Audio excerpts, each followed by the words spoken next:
जोहार नमस्कार साथियों, मैं अंशु और इस ऑडियो बुक के प्रोग्राम में आज हम आपको एक छोटी सी पुस्तक है जिसे लिखा है परम श्रद्धेय भिक्खु डॉक्टर करुणाशील राहुल जी ने।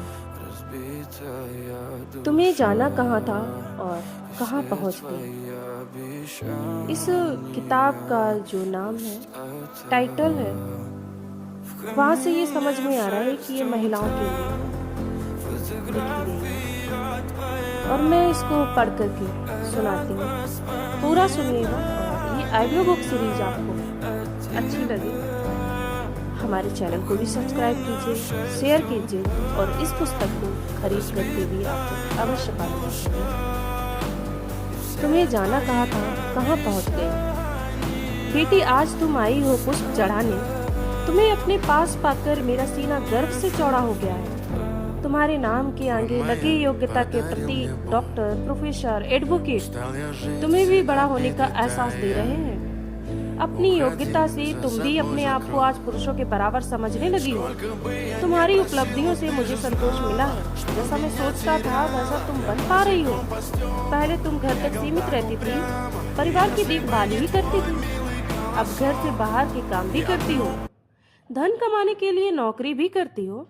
अब तो तुम्हारी कंधों पर दोहरा बोझ आ पड़ा है। घर भी संभालो और दफ्तर भी। ज्ञान प्राप्ति के बाद बोझ कम होना चाहिए था, लेकिन तुम्हारा बोझ बढ़ गया है।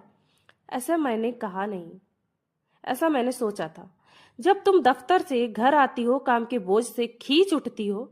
दफ्तर का तनाव घर के काम को भारी बना देता है। पति के साथ झगड़ा भी होता है। तुम मुझे कोसती हो। जब अनपढ़ थी केवल घर का ही काम करना पड़ता था, आज दफ्तर संभालो और घर भी। यह गलती मेरी नहीं है बेटी, ये तुम्हारी समझ का फल है।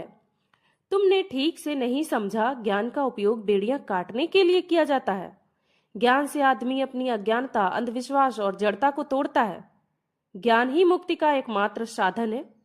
लेकिन तुमने इस मुक्ति के साधन को केवल आजीविका के लिए, धन अर्जित करने के लिए साधन के रूप में देखा है।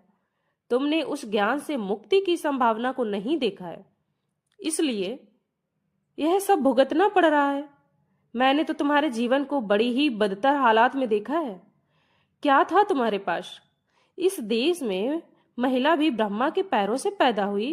ब्राह्मण के घर में वह ब्राह्मणी कहलाई, लेकिन महिला होने के कारण शूद्र ही रही।